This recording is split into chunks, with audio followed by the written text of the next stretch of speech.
ये कथा उस युग की है जब उज्जैन नामक समृद्ध राज्य में एक प्रसिद्ध रत्न व्यवसायी सुंदरलाल अपना कारोबार संचालित करता था।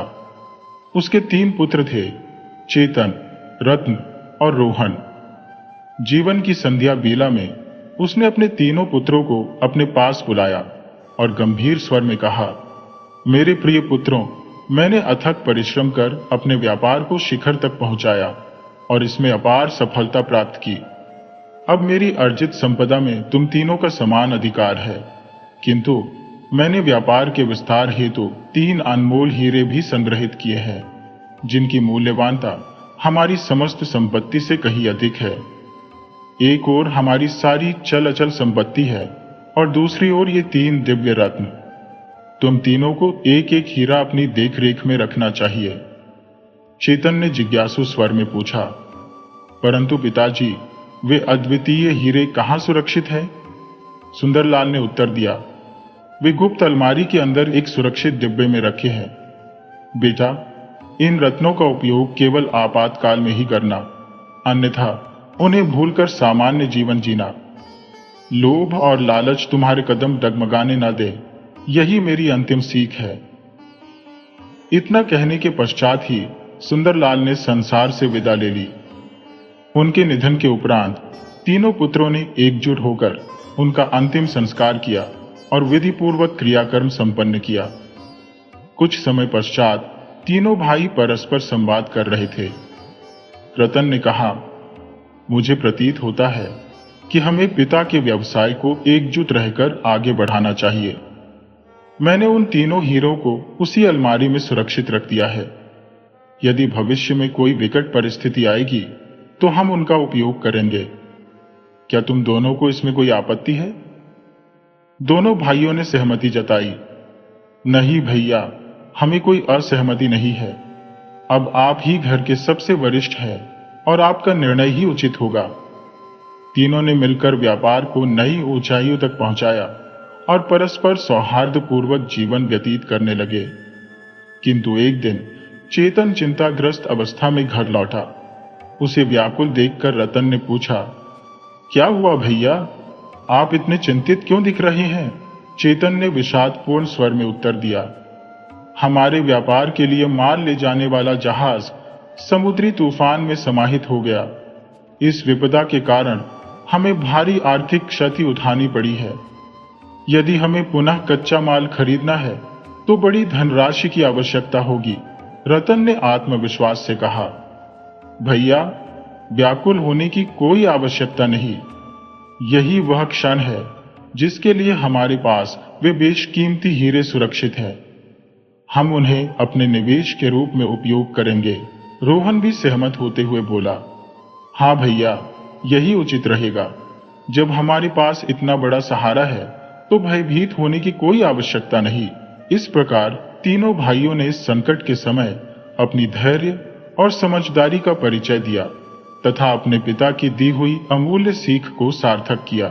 चेतन ने सहमति में सिर हिलाया और बोला, तुम दोनों सही कह रहे हो, ठहरो, मैं अभी उन हीरों को ले आता हूं। उसने तत्परता से अलमारी खोली और वह संदूक निकाला जिसमें वे तीनों बेशकीमती रत्न सुरक्षित रखे गए थे। लेकिन जैसे ही उसने ढक्कन उठाया, उसकी आंखें विस्मय से फैल गई। संदूक में मात्र 2 हीरे थे। यह देख तीनों भाई हतप्रभ रह गए। चेतन ने स्तब्ध स्वर में कहा, हम तीनों के अतिरिक्त और किसी को भी इन हीरों के अस्तित्व की जानकारी नहीं थी। फिर यह तीसरा हीरा कहाँ गया? रोहन ने चिंतित होकर पूछा। भैया, क्या आप हम पर संदेह कर रहे हैं? चेतन ने शीघ्रता से उत्तर दिया, नहीं, पर यह समझ नहीं आ रहा कि हमसे चूक कहां हुई। यह तो स्पष्ट है कि चोर हम तीनों में से कोई एक है, लेकिन हम बिना प्रमाण किसी को दोष नहीं दे सकते। रतन ने प्रश्न किया, तो फिर क्या किया जाए भैया? चेतन कुछ क्षण विचार मग्न रहा और फिर बोला, मेरे पास एक उपाय है। हो सकता है कि जिसने भी वह हीरा लिया है वह अभी स्वीकार न करे, इसलिए हम एक अवसर प्रदान करेंगे। आज रात जो भी व्यक्ति दोषी है उसे चाहिए कि वह हीरा चुपचाप इस संदूक में वापस रख दे। हम सुबह इसे पुनः खोल कर देखेंगे। रोहन ने हामी भरते हुए कहा, यह उचित रहेगा, लेकिन यदि हीरा नहीं लौटा तब क्या होगा? रतन ने गंभीर स्वर में उत्तर दिया, ऐसी स्थिति में हम राजा उग्रसेन के समक्ष अपनी समस्या रखेंगे। चेतन ने निर्णय की मुहर लगाते हुए कहा, ठीक है, हम सुबह तक प्रतीक्षा करेंगे। यदि हीरा नहीं मिला तो फिर हम राज दरबार में न्याय की गुहार लगाएंगे। अब तुम दोनों जाकर विश्राम करो। तीनों भाइयों ने उम्मीद के साथ रात बिताई कि अगली सुबह जब संदूक खुलेगा तो खोया हुआ हीरा उसमें पुनः मिल जाएगा। अगले दिन चेतन ने अधीरता से संदूक खोला, लेकिन उसकी आशा चकनाचूर हो गई। संदूक में अब भी केवल 2 हीरे थे। वह गहरी सांस भरते हुए बोला, इसका अर्थ यह हुआ कि अपराधी अपनी गलती स्वीकार करने से डर रहा है। रतन ने दृढ़ स्वर में कहा, अब हमारे पास राजा के पास जाने के अलावा कोई और विकल्प नहीं बचा। तीनों भाइयों के मन में संदेह का बीज अंकुरित हो चुका था, परंतु उन्होंने एक दूसरे पर सीधे आरोप लगाने से बचते हुए राजा उग्रसेन के दरबार की ओर प्रस्थान किया। राज दरबार में अपनी उपस्थिति दर्ज कराते हुए उन्होंने राजा के समक्ष अपनी समस्या रखी। राजा उग्रसेन ने उनकी बात ध्यानपूर्वक सुनी और फिर गंभीर स्वर में कहा, मैं तुम्हारी स्थिति को समझ सकता हूं। तुम तीनों सगे भाई हो और तुम्हारे अतिरिक्त इस घर में कोई और नहीं रहता। यह एक जटिल परिस्थिति है। मुझे इस रहस्य की गहराई तक जाने के लिए थोड़ा समय चाहिए। जैसे ही दोषी का पता चलेगा मैं तुम्हें सूचित कर दूंगा। तब तक धैर्य रखो। चेतन ने हाथ जोड़कर कहा, राजन, हम आपके निर्णय की प्रतीक्षा करेंगे। तीनों भाई दरबार से बाहर निकले। उनके मन में अब भी यह प्रश्न कौंध रहा था, वह तीसरा हीरा गया तो गया कहां? राजा के प्रधानमंत्री ने इस घोर समस्या का हल निकालने के लिए अपनी बुद्धि को केंद्रित किया। गहरे विचारों में लीन होकर उन्होंने राजा उग्रसेन से कहा, महाराज, निःसंदेह आपके मन में यह प्रश्न कौंध रहा होगा कि इन तीनों भाइयों में से दोषी कौन हो सकता है। राजा ने गहरी सांस लेते हुए उत्तर दिया, सच कहूं तो वे तीनों ही मुझे निष्कलंक प्रतीत होते हैं। आखिरकार यह रहस्य गहराता ही जा रहा है। क्या उनके घर में किसी बाहरी व्यक्ति ने प्रवेश किया होगा या फिर मामला कुछ और ही है? तुम्हारी क्या राय है मंत्री जी? मंत्री ने आत्मविश्वास भरी मुस्कान के साथ कहा, महाराज, यदि आप मुझे उन तीनों भाइयों के घर जाने की अनुमति दें तो मैं स्थिति का अवलोकन कर सकता हूं और वास्तविकता का पता लगा सकता हूं। बिना घटनास्थल पर जाए इस समस्या की तह तक पहुंचना कठिन होगा। राजा उग्रसेन ने तुरंत सहमति जताते हुए कहा, अवश्य, तुम वहां जाओ। मुझे भी शीघ्रातिशीघ्र इस गुत्थी को सुलझाना है। तुम्हारा निरीक्षण इस मामले में सहायक सिद्ध होगा। मंत्री ने सिर झुकाकर कहा, जो आज्ञा महाराज, मैं तत्काल प्रस्थान करता हूं। मंत्री तीनों भाइयों के निवास पर पहुंचे। जैसे ही उन्होंने मंत्री जी को अपने द्वार पर खड़ा देखा, तीनों भाई चौंक उठे। उनके भीतर हलचल मच गई, परंतु चेहरे पर उन्होंने सहजता बनाए रखी और आदरपूर्वक उनका स्वागत किया। कुछ औपचारिक वार्तालाप के बाद सबसे बड़े भाई चेतन ने संयत स्वर में पूछा, मंत्री जी, आपके अचानक यहां आगमन का क्या कारण है? मंत्री ने मुस्कुराते हुए उत्तर दिया, महाराज के आदेशानुसार मैं इस विषय की जांच के लिए यहां आया हूं, किंतु फिलहाल मुझे अत्यधिक भूख लगी है। क्या आप मेरे लिए भोजन की व्यवस्था कर सकते हैं? रतन ने शीघ्रता से उत्तर दिया, निश्चित रूप से मंत्री जी, कृपया विश्राम करें, हम तुरंत भोजन तैयार करवाते हैं। जल्द ही स्वादिष्ट और सुगंधित व्यंजनों से सुसज्जित थाली मंत्री जी के समक्ष परोसी गई। उन्होंने तृप्ति के साथ भोजन किया और संतोषपूर्वक मुस्कुराए। तीनों भाई अत्यधिक उत्सुक थे कि भोजन के उपरांत मंत्री क्या कहने वाले हैं। वे बेचैनी से प्रतीक्षा कर रहे थे। मंत्री ने गंभीर स्वर में कहा, रुचिकर भोजन के लिए धन्यवाद, परंतु इससे पहले कि मैं जांच आरंभ करूं, मैं आप लोगों को एक कथा सुनाना चाहता हूं। ध्यानपूर्वक सुनिए। मंत्री के इस अप्रत्याशित कथन से तीनों भाई आश्चर्यचकित रह गए। वे यह समझने में असमर्थ थे कि समस्या की जांच के स्थान पर मंत्री उन्हें कहानी क्यों सुनाने जा रहे हैं, किंतु जिज्ञासा के वशीभूत वे चुपचाप उनकी बात सुनने लगे। मंत्री ने रहस्यमयी स्वर में कथा का आरंभ किया। बहुत समय पहले की बात है। श्रीधर नामक एक प्रतापी राजा राज्य करता था। उसकी एक कन्या थी जिसका नाम नैनिका था। वह परम सुंदरी और विदुषी थी। उसकी शिक्षा गुरु विश्वामित्री के आश्रम में हो रही थी। जब वह विवाह योग्य आयु को प्राप्त हुई तो उसके पिता ने उसे आश्रम भेजना बंद कर दिया। तीनों भाई मंत्रमुग्ध होकर कथा सुनने लगे। ये समझने की कोशिश कर रहे थे कि इस कहानी का उनके खोए हुए हीरे से क्या संबंध हो सकता है। एक दिन जब नैनिका के विवाह की बात पक्की हो गई तो वह अपने पूज्य गुरु से मिलने उनके आश्रम पहुंची। चरण स्पर्श करते हुए उसने आदरपूर्वक कहा, गुरुवर, आपने वर्षों तक मुझे शिक्षा प्रदान की, जिससे मेरा जीवन आलोकित हुआ। मैं आपके उपकारों के लिए हृदय से आभार व्यक्त करती हूँ। इस संदूक में कुछ वस्त्र और बहुमूल्य आभूषण है। कृपया इन्हें गुरु दक्षिणा स्वरूप स्वीकार करें और मुझे भविष्य के लिए आशीर्वाद प्रदान करें।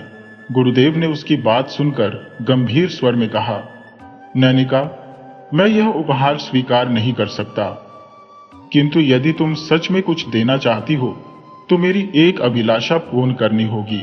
नैनिका चकित होकर बोली, गुरुदेव, शिष्य का कर्तव्य होता है कि वह अपने गुरु की हर इच्छा पूर्ण करे। कृपया कहिए, मैं आपकी क्या सेवा कर सकती हूँ। गुरुदेव ने एक गहरी सांस ली और बोले, तुम्हारे विवाह के उपरांत उसी रात जब तुम स्वर्णाभूषणों से अलंकृत होगी तो एकांत में मेरे आश्रम आना होगा।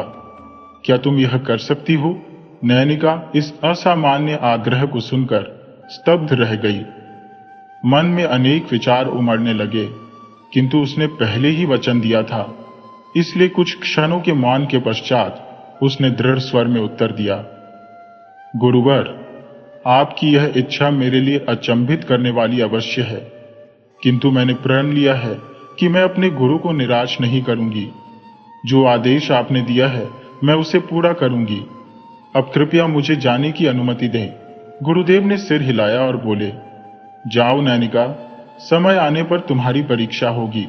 कुछ ही महीनों में नैनिका का विवाह नालंदा के प्रतापी सम्राट राजा विजय से हो गया।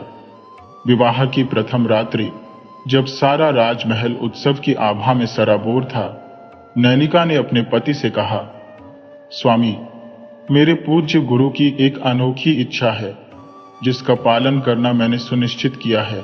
राजा विजय ने उत्सुकता पूर्वक पूछा, कौन सी इच्छा नैनिका? नैनिका ने गुरु की बात बताते हुए कहा, गुरुजी ने आदेश दिया है कि मैं आज रात्रि को अपने समस्त आभूषण धारण कर एकांत में उनके आश्रम जाऊं। राजा विजय कुछ क्षण मौन रहे और फिर मुस्कुराकर बोले, गुरुजन भगवान के तुल्य होते हैं। उनकी इस इच्छा के पीछे कोई न कोई गूढ़ कारण अवश्य होगा। मैं तुम्हें अनुमति देता हूं। तुम निसंकोच जाओ और अपने वचन का पालन करो। नैनिका ने श्रद्धापूर्वक उत्तर दिया, आप जैसे सद्गुणी पति को पाकर मैं स्वयं को धन्य मानती हूँ। मुझे यह देखकर प्रसन्नता हो रही है कि आप मेरी प्रतिज्ञा में मेरा साथ दे रहे हैं। अब मैं अपने गुरु के समक्ष उपस्थित होने के लिए प्रस्थान करती हूँ। नैनिका ने स्वर्ण आभूषणों से स्वयं को सुसज्जित किया और अपने पति की अनुमति लेकर गुरु के आश्रम की ओर चल पड़ी। घने जंगलों और सन्नाटे से घिरी पगडंडियों पर बढ़ते हुए उसका हृदय धड़क रहा था। अचानक एक कुटिल हंसी ने सन्नाटे को भंग किया। अंधकार में से एक परछाई उभरी। वह एक खूंखार लुटेरा था। उसने नैनिका की ओर देखा और कटाक्ष भरे स्वर में बोला, अरे वाह, इतनी रात को आभूषणों से लदी एक स्त्री। लगता है आज मेरी किस्मत चमक उठी है। बताओ, कौन हो तुम और इस घने जंगल में अकेली कहां जा रही हो? नैनिका भयभीत नहीं हुई। उसने साहस के साथ उत्तर दिया, मैं अपने गुरु के आदेश का पालन करने जा रही हूं। तुम जो भी हो, मुझे मेरे मार्ग से मत रोको। लुटेरा ठहाका मारकर हंसा और व्यंग्य से बोला, बहादुरी तो कमाल की है तुम्हारी, पर यह मत भूलो कि मैं एक कुख्यात डाकू हूं। अगर तुमने अपने आभूषण स्वयं मेरे हवाले नहीं किए तो मैं तुम्हारी हत्या कर दूंगा। नैनिका ने शांत स्वर में उत्तर दिया, मैं तुम्हें अपने आभूषण सौंप दूंगी, किंतु एक शर्त है। पहले मुझे अपने गुरु के आश्रम तक जाने दो और उनकी इच्छा पूर्ण करने दो। उसके पश्चात तुम जो चाहो कर सकते हो। लुटेरे ने अचंभित होकर पूछा, तुम्हें अपनी जान की परवाह नहीं? तुम्हें भय नहीं लग रहा? नैनिका ने आत्मविश्वास से उत्तर दिया, मेरा वचन मेरी सांसों से अधिक मूल्यवान है। यदि तुम्हें मेरे आभूषण चाहिए तो प्रतीक्षा करो। डाकू नैनिका की अडिगता से चकित रह गया। उसके हृदय में प्रश्न उठने लगे, क्या यह स्त्री केवल सामान्य मनुष्य है या इसके पीछे कोई और रहस्य छिपा है? नैनिका ने निर्भीकता से डाकू को समस्त घटनाक्रम कह सुनाया और हाथ जोड़कर निवेदन किया, मुझे जाने दो ताकि मैं अपने गुरु के समक्ष उपस्थित होकर अपना वचन पूरा कर सकूं। डाकू, जो अब तक केवल भय और लूटपाट की भाषा समझता था, उस युवती की निडरता और निष्कपटता देख विस्मित रह गया। उसकी आंखों में कौतूहल झलक उठा। कुछ पल गंभीरता से उसे निहारने के पश्चात वह ठहाका मारकर हंसा और व्यंग्यपूर्ण स्वर में बोला, अजीब लड़की हो तुम। मैं न तो सहज ही किसी की बात पर भरोसा करता हूं और न ही किसी को जीवित छोड़ता हूं, किंतु तुम्हारी निश्चलता और धैर्य देखकर एक बार तुम्हें जाने की अनुमति देता हूं। पर यह मत भूलना, यदि तुम लौट कर ना आई तो मैं तुम्हारे गुरु के प्राण ले लूंगा। नैनिका ने स्थिर दृष्टि से उसकी ओर देखा और अटल स्वर में कहा, मैं अपने वचन से नहीं डगमगाऊंगी, मैं अवश्य लौटूंगी। तुम यहीं प्रतीक्षा करना। नैनिका अपने गुरु के आश्रम पहुंची। उसे अपने समक्ष देख गुरु के अधरों पर संतोष की स्मृति तैर उठी। गुरु ने प्रशंसा भरे स्वर में कहा, अत्युत्तम नैनिका, तुम्हारी दृढ़ता और सत्यनिष्ठा ने यह सिद्ध कर दिया कि वर्षों की मेरी दी गई शिक्षा तुम्हारे भीतर पूर्णतः समाहित हो चुकी है। तुम्हारी परीक्षा केवल तुम्हारी निष्ठा मापने के लिए थी और तुम उसमें उत्तीर्ण हुई। यह जानकर भी कि रात्रि के अंधकार में यात्रा करना संकटपूर्ण है, तुम अपने वचन को निभाने के लिए निडर होकर आगे बढ़ी। तुम्हारी निर्भीकता और निश्चय बल अद्वितीय है। नैनिका ने गुरु के चरणों में श्रद्धा से सिर झुकाया और उनका आशीर्वाद ग्रहण किया। गुरु से विदा लेकर नैनिका पुनः उसी पथ पर लौटी जहां वह डाकू उसकी प्रतीक्षा कर रहा था। जब उसने देखा कि वह सचमुच लौट आई है तो उसका मन क्षण भर के लिए अवाक रह गया। तुम लौट आई? डाकू के स्वर में अविश्वास और आश्चर्य मिश्रित था। नैनिका ने शांति से कहा, मैं अपने वचन के अनुसार आई हूं। अब ये सभी आभूषण तुम्हारे हैं। उसका यह निश्चल समर्पण डाकू के हृदय पर वज्र प्रहार के समान पड़ा। उसकी आंखों में एक अलग सी ज्वाला दहक उठी। ये पश्चाताप की थी। उसने गहरी सांस ली और रुंधे गले से कहा, मैंने जीवन में केवल छल, भय और लूट ही देखी है, किंतु तुम्हारी सच्चाई ने मेरे भीतर कुछ तोड़ दिया है। तुम मुझे मेरी बेटी की याद दिलाती हो। तुम्हारी निष्ठा और साहस ने मुझे मेरे दुष्कर्मों का भान करा दिया। मुझे क्षमा कर दो। आज के बाद मैं कभी किसी को नहीं लूटूंगा। डाकू ने अपनी कटार मिट्टी में गाड़ दी और अपने कृत्यों से तौबा कर ली। नैनिका महल वापस लौटी और अपने पति को सारी घटना कह सुनाई। कैसे गुरु ने उसकी परीक्षा ली और कैसे एक डाकू का हृदय परिवर्तन हुआ। राजा विजय ने प्रसन्न होकर कहा, तुम्हारी सत्यनिष्ठा और साहस ने केवल तुम्हें ही नहीं बल्कि एक अपराधी को भी सही मार्ग दिखा दिया। ये केवल गुरु की शिक्षा का प्रभाव ही नहीं, तुम्हारे अपने चरित्र की शक्ति भी है। समय बीतता गया और नैनिका ने अपने जीवन को ज्ञान, सत्य और साहस के प्रकाश से प्रकाशित किया।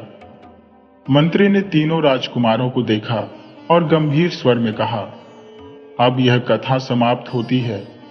इसमें कई महान पात्र थे, गुरु, नैनिका, राजा विजय और यहाँ तक कि वह डाकू, जिसने अंततः अपने कुकृत्यों से मुक्ति पा ली।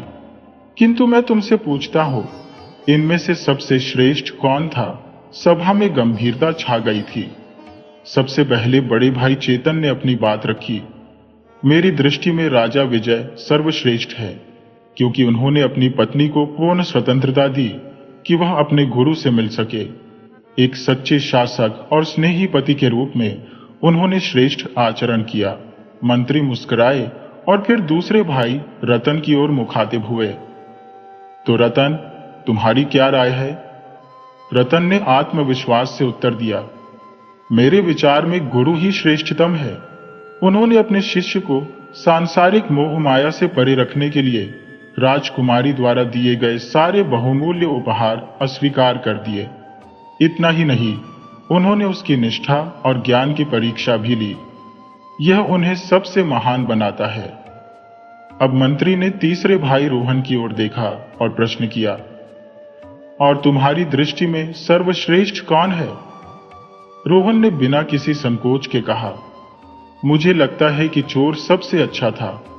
उसने न केवल राजकुमारी को जाने दिया, बल्कि पश्चाताप भी किया। ये उसे सबसे अधिक सराहनीय बनाता है। मंत्री ने गंभीर स्वर में कहा, तो आप तीनों में से किसी को भी नैनिका श्रेष्ठ नहीं लगी? वही नारी जिसने अपनी सद्बुद्धि से अपने पति, गुरु और चोर तीनों को प्रभावित किया और परिस्थिति को अपने अनुकूल बना लिया। खैर, अब मुझे यहां अधिक ठहरने की आवश्यकता नहीं। ये कहकर मंत्री उठे ही थे कि बड़े भाई चेतन चकित स्वर में बोले, लेकिन मंत्री जी, आप तो यहां हीरों के चोर का पता लगाने आए थे, फिर यह कहानी सुनाकर क्यों जा रही है? मंत्री ने धैर्यपूर्वक उत्तर दिया, हां, मैं इसी कार्य के लिए आया था, किंतु निर्णय राज दरबार में सुनाया जाएगा। ये कहकर वे वहां से चले गए। तीनों भाई स्तब्ध रह गए। वे सोचने लगे कि मंत्री ने चोर को किस प्रकार पहचान लिया होगा। अगली सुबह मंत्री राजा के समक्ष उपस्थित हुए और दृढ़ स्वर में बोले, महाराज, मुझे ज्ञात हो गया है कि असली चोर कौन है। राजा की आंखों में कौतूहल चमका। बहुत अच्छा मंत्री जी, तो बताइए वह कौन है? मंत्री ने आत्मविश्वास से उत्तर दिया, महाराज, सबसे छोटा भाई रोहन ही चोर है। राजा चौंक उठे। आप यह इतनी निश्चयता से कैसे कह सकते हैं? मंत्री ने शांतिपूर्वक पूरी घटना का वर्णन किया। महाराज, मैंने उन तीनों से एक सरल किंतु गूढ़ प्रश्न पूछा, सबसे अच्छा व्यक्ति कौन है? चेतन ने अपने पति के उत्तरदायित्व को श्रेष्ठ माना। रतन ने गुरु की त्याग वृत्ति को आदर्श माना, किंतु रोहन का उत्तर सबसे भिन्न था। उसने चोर को सर्वश्रेष्ठ बताया। यह इंगित करता है कि वह स्वयं चोरी के स्वभाव को समझता है और केवल एक चोर ही दूसरे चोर को प्रशंसा के योग्य मान सकता है। यही कारण है कि मैंने निष्कर्ष निकाला कि रोहन ही असली अपराधी है। राजा ने प्रसन्नता से सिर हिलाया। शाबाश मंत्री जी, आपकी बुद्धिमत्ता से मैं अत्यंत प्रसन्न हूं। अब तीनों भाइयों को अविलंब राजसभा में उपस्थित होने का आदेश दिया जाए। राजा के आदेशानुसार तीनों भाई राजमहल की दिव्य सभा में उपस्थित हुए। उनके आते ही राज सिंहासन पर बैठे सम्राट ने गंभीर स्वर में उद्घोष किया, सभी तथ्यों और प्रमाणों को सूक्ष्मता से परखने के उपरांत मैं इस निष्कर्ष पर पहुंचा हूं कि वे दोनों बहुमूल्य हीरे चेतन और रतन के ही हैं। रोहन का उनसे कोई संबंध नहीं है। ये मेरा अंतिम निर्णय है। राजा के न्यायपूर्ण वचनों ने सभा में सन्नाटा भर दिया। रोहन की आंखों में भय की परछाई लहराई। उसे भली भांति भान हो गया कि उसकी चोरी का भंडाफोड़ हो चुका है, किंतु वह निःशब्द रहा, क्योंकि सत्य के समक्ष उसका कोई उत्तर नहीं था। वह तो पहले ही अपने कपटी स्वभाव के अधीन होकर चुपचाप हीरा चुराकर विलुप्त हो चुका था। उसका सिर अपराध बोध और लज्जा से झुक गया। उसे समझ आ गया कि लोभ की अग्नि में जलकर उसने जो भूल की, उसका दंड उसे स्वयं ही भोगना होगा। समस्या का समाधान होने पर चेतन और रतन ने राजा के न्याय के प्रति कृतज्ञता व्यक्त की और दरबार से विदा ली। इसके उपरांत तीनों भाइयों ने अतीत की कड़वी स्मृतियों को मिटाकर भविष्य की ओर अग्रसर होने का संकल्प लिया। उन्होंने फिर कभी चोरी अथवा छल कपट की चर्चा नहीं की। पिता की विरासत को न्याय संगत रूप से विभाजित किया और अपने पूर्वजों के व्यवसाय को नई ऊंचाइयों तक ले जाने में एकजुट होकर श्रम किया। समय के साथ वे अपने परिश्रम और सद्गुणों के बल पर उन्नति की ओर अग्रसर हुए तथा संतोष और सौहार्द से भरपूर जीवन व्यतीत करने लगे। असत्य चाहे जितना भी कुशलता पूर्वक छिपाया जाए, सत्य का प्रकाश उसे अंततः अनावृत कर ही देता है।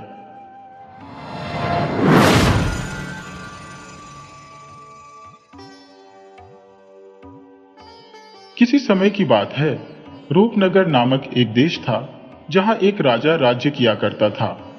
राजा का एक मंत्री था जो राजकाज में राजा को सलाह दिया करता था। राजा का बेटा और मंत्री का बेटा दोनों आपस में गहरे मित्र थे। एक दिन राजकुमार प्रीतसेन और मंत्री का बेटा सुलोचन शिकार खेलने जंगल गए। दोपहर हो चुकी थी और दोनों को तीव्र प्यास लग रही थी। घोड़े दौड़ाते हुए वे पानी की तलाश करने लगे, लेकिन काफी खोजबीन के बाद भी पानी नहीं मिला। प्यास के मारे राजकुमार की हालत खराब हो रही थी। सुलोचन ने कहा, राजकुमार, आप किसी पेड़ के नीचे आराम कीजिए, मैं आपके लिए पानी ढूंढ कर लाता हूं। यह कहकर सुलोचन पानी की तलाश में निकल पड़ा। थोड़ी देर बाद वह एक बगीचे में पहुंचा जहां एक कुआं था। सुलोचन ने जल्दी जल्दी कुएं से पानी निकाला, पहले अपनी प्यास बुझाई और फिर बाल्टी में पानी भरकर राजकुमार के पास ले गया। जब वह वापस लौटने लगा, तभी उसकी नजर कुएं की दीवार पर बनी एक लड़की की तस्वीर पर पड़ी। सुलोचना कुछ देर तक तस्वीर को देखता रहा और फिर उसे राजकुमार की याद आई। वह पानी लेकर राजकुमार के पास पहुंचा। पानी पीने के बाद राजकुमार ने पूछा, यह पानी कहां से लाए हो, सुलोचना? सुलोचन ने उत्तर दिया, पास ही एक बगीचा है, उसमें एक कुआं है और वहीं से मैं पानी लाया हूं। राजकुमार ने कहा, अब मुझे अच्छा महसूस हो रहा है, चलो उस बाग में चलते हैं। यह कहकर दोनों बाग की ओर चल पड़े। बाग में पहुंचकर राजकुमार कुएं के पास गया और उसकी नजर कुएं पर बनी उस लड़की की तस्वीर पर पड़ी। तस्वीर देखते ही राजकुमार अपने होश खो बैठा। वह कहने लगा, यह तस्वीर इतनी सुंदर है तो यह लड़की सचमुच कितनी सुंदर होगी। मुझे इससे प्रेम हो गया है। अब मैं इस तस्वीर वाली लड़की से ही शादी करूंगा। यह सुनकर सुलोचना घबरा गया और कहने लगा, राजकुमार, ना जाने यह तस्वीर कब से बनी हुई है। यह लड़की सचमुच में भी कहीं है या नहीं, यह भी पता नहीं। वह जिंदा है या मर गई, इसका भी कोई अंदाजा नहीं है। मुझे लगता है कि किसी ने यूं ही नकली तस्वीर बना दी है। भला हम इस तस्वीर वाली लड़की को कैसे ढूंढ सकते हैं? राजकुमार तस्वीर के पास बैठ गया और कहने लगा, अगर सचमुच यह लड़की मर गई है तो मैं भी यहीं पर अपनी जान दे दूंगा। मेरे दोस्त सुलोचन, मैं इस लड़की के बिना इस दुनिया में नहीं रह सकता। सुलोचन ने जब राजकुमार की ऐसी हालत देखी तो वह डर गया। राजकुमार ने कहा, सुलोचन, अगर तुम सचमुच मेरे दोस्त हो तो जाओ और इस तस्वीर वाली लड़की का पता करो। यह कहाँ रहती है? यह कौन है? सुलोचना मन ही मन सोचने लगा कि अगर वह राजकुमार की बात नहीं मानता तो यह उसके और उसके परिवार के लिए अच्छा नहीं होगा। साथ ही राजकुमार भी इस लड़की के दुख में जान दे देगा। अगर वह राजकुमार को छोड़कर वापस राज्य की ओर लौटेगा तो भी उसकी खैर नहीं। वह राजकुमार से कहने लगा, अपने आप को संभालो राजकुमार, जरा उठो तो सही। हमें कम से कम अगले गांव तक तो जाना ही होगा। हम वहीं जाकर पता लगाएंगे कि यह तस्वीर किसकी है। राजकुमार ने कहा, नहीं, अब मैं यहां से नहीं उठूंगा। यहां पेड़ों की छांव है, ठंडा पानी है, मीठे फल है और सबसे बढ़कर यह तस्वीर यहां पर है। तुम जाओ। जब तक तुम इस तस्वीर वाली लड़की को यहां लेकर नहीं आओगे, मैं यहां से नहीं जाऊंगा। अंततः तंग आकर सुलोचन ने राजकुमार को उसी बाग में छोड़ दिया और तस्वीर वाली लड़की की तलाश में निकल पड़ा। मंत्री का बेटा सुलोचना चलते चलते गांव में पहुंचा और वहां के लोगों से बगीचे के बारे में पूछताछ करने लगा कि इस बगीचे का मालिक कौन है। उनमें से एक आदमी ने बताया कि यह एक सौदागर का लगवाया हुआ बगीचा है और मुसाफिरों के आराम के लिए और उनकी प्यास बुझाने के लिए कुआं भी उसी ने बनवाया था। कुछ नौकरों का इंतजाम भी किया गया था जो वहां से गुजरने वाले राहगीरों को खाना खिलाते और पानी पिलाते थे। इन सारे कामों का खर्च सौदागर खुद अपनी जेब से भरता था। जब एक दिन वह नेक दिल सौदागर मर गया तो उसके बेटे नालायक और निकम्मे निकले। उन्होंने नौकरों को निकाल दिया और बगीचे की देखभाल करना भी छोड़ दिया। सुलोचन ने पूछा, क्या मैं उस सौदागर के बेटे से मिल सकता हूं? अगर आपको उनका ठिकाना मालूम है तो मुझे वहां ले चलें। वह आदमी सुलोचन को सौदागर के घर ले आया। दरवाजा खटखटाने पर सौदागर का बड़ा बेटा बाहर निकला। सुलोचन ने पूछा, क्या गांव से बाहर जंगल में जो बगीचा है वह आपका है? सौदागर का बेटा कहने लगा, जी हां, वह मेरा ही है और वह कुआं भी मैंने ही बनवाया है। सुलोचन ने पूछा, क्या आप बता सकते हैं कि वह कुआं बनाने वाले कौन थे? सौदागर का बेटा बोला, वो कुआं बनाने वाले मजदूर यहां से थोड़ी ही दूर एक दूसरे गांव में रहते हैं। इसके बाद सुलोचन ने कुएं को बनाने वालों का नाम पता मालूम करके वहां से चल दिया। दूसरे गांव में पहुंचकर वह उन मजदूरों के पास पहुंचा जिन्होंने कुआं बनाया था। वहां पर एक बूढ़े आदमी ने सुलोचन का स्वागत किया और रात भर उसे अपने यहां ठहराया। सुलोचन के पूछने पर उसने बताया, हां, कुआं मैंने ही बनाया था। सुलोचन ने पूछा, तो फिर आप जानते होंगे कि कुएं पर किसकी तस्वीर बनी है? बूढ़े आदमी ने कहा, बेशक, वह कुआं मैंने ही बनाया था, लेकिन उस पर जो तस्वीर बनी है वह मेरे बड़े भाई ने बनाई थी। अगर आप वहां जाकर उनसे मिलें तो आपको तस्वीर के बारे में आसानी से पता चल जाएगा। सुलोचना सोचने लगा कि यह आदमी खुद ही इतना बूढ़ा है तो इसके बड़े भाई की उम्र कितनी होगी, वह जिंदा होगा भी या नहीं। यह सोचता हुआ सुलोचन अगले गांव की तरफ चल दिया। ढूंढते ढूंढते वह उस आदमी के घर जा पहुंचा, लेकिन यह आदमी उस पहले वाले आदमी से काफी जवान मालूम पड़ता था। सुलोचन ने पूछा, यहां से कुछ दूर जंगल में जो बगीचा है उसके कुएं पर तस्वीर आपने ही बनाई थी? जी हां, तस्वीर मैंने और भाई साहब ने मिलकर बनाई है, उस आदमी ने उत्तर दिया। मगर मैं यह नहीं जानता कि वह तस्वीर किसकी है। मैंने तो सिर्फ उस तस्वीर में रंग ही भरे थे। उसका असली खांचा तो भाई साहब ने ही बनाया था। शायद वही जानते होंगे कि यह तस्वीर किसकी है। सुलोचन ने पूछा, क्या आपके भाई साहब आपके साथ नहीं रहते? जी, पहले तो रहते थे, उस आदमी ने बताया, लेकिन बाद में हालात कुछ ऐसे हो गए कि हम दोनों को अलग अलग होना पड़ा। लेकिन अभी भी वह कुछ ही दूरी पर एक गांव में रहते हैं। अगर आप वहां जाकर पता करेंगे कि नंदी का घर कौन सा है तो गांव का बच्चा बच्चा आपको उनका पता बता सकता है। सुलोचन ने उस आदमी से विदा ली और उसके बड़े भाई नंदी साहब से मिलने के लिए दूसरे गांव में चल पड़ा। सचमुच नंदी साहब को गांव का बच्चा बच्चा जानता था। सुलोचना को बड़ी ही आसानी से उनका घर मिल गया। उस आदमी को देखकर सुलोचन की आंखें खुली की खुली रह गईं। सुलोचन कहने लगा, मैं आपके पास एक बहुत ही जरूरी काम से आया हूं, लेकिन उससे पहले एक बात जो मुझे हैरान कर रही है वह यह कि आप तो बिल्कुल जवान हैं, जबकि आपके छोटे भाई आपसे बूढ़े नजर आते हैं। नंदी साहब ने मुस्कुराकर बताया, मेरे सबसे छोटे भाई की पत्नी उसका कहना नहीं मानती। वह कहता, कुछ है तो उसकी पत्नी करती कुछ और है। इसी दुख और चिंता के कारण वह अपनी उम्र से 3 गुना बड़ा नजर आता है। चिंता और दुख 100 बीमारियों की एक बीमारी है। मेरे मंझले भाई की पत्नी अपने पति का कभी कभी ही कहना मानती है, इसीलिए आपने देखा होगा कि मेरा मंझला भाई इतना ज्यादा बूढ़ा नहीं है। जबकि मेरी पत्नी मेरा हर कहना मानती है तो मुझे कोई भी दुख या चिंता नहीं है, इसीलिए मैं जवान दिखाई देता हूं। खैर, आप ये सब बातें छोड़िए, आप बताइए कि आप मुझसे मिलने के लिए क्यों आए हैं। सुलोचन ने सारी बात विस्तार से बता दी और फिर कहने लगा, बाग वाले कुएं में तस्वीर आपने ही बनाई है। वह किस औरत की तस्वीर है? मैं उसकी तलाश में निकला हूं। नंदी साहब कहने लगे, अरे तुम उसके बारे में मत ही पूछो। वह कोई औरत नहीं बल्कि एक राजकुमारी है। कोई भी उस राजकुमारी को हासिल नहीं कर सकता। सुलोचना कहने लगा, देखो मैं भी एक राजकुमार का खास मित्र हूं।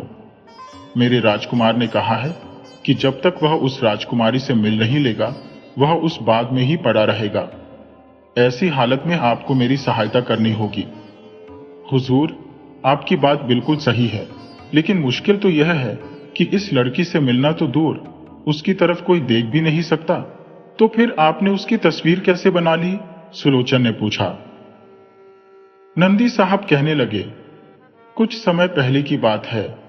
मैं एक बार उस राजकुमारी के राज्य से गुजर रहा था। मैं नाव पर बैठा हुआ नदी के दूसरी तरफ जा रहा था कि तभी राजकुमारी वहां अपनी सहेलियों के साथ सैर करने के लिए आई। मैंने राजकुमारी की परछाई जब पानी में देखी तो अपनी नाव वहीं पर रोक ली। मैंने तुरंत एक कागज पर राजकुमारी की कच्ची पक्की तस्वीर बना ली। मैंने एक बार भी हिम्मत नहीं की कि उस राजकुमारी की तरफ आंख उठाकर भी देख सकूं।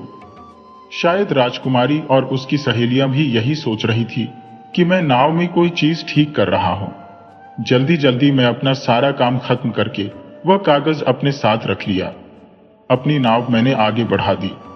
जब मैं नदी के दूसरे किनारे पर पहुंचा और मैंने वापस महल की तरफ देखा तो राजकुमारी और उसकी सहेलियां वहां नहीं थी। इस घटना के कुछ दिन बाद मैं अपने मंझले भाई से मिलने गया तो पता चला कि वह आजकल एक कुएं पर कारीगरी कर रहा है।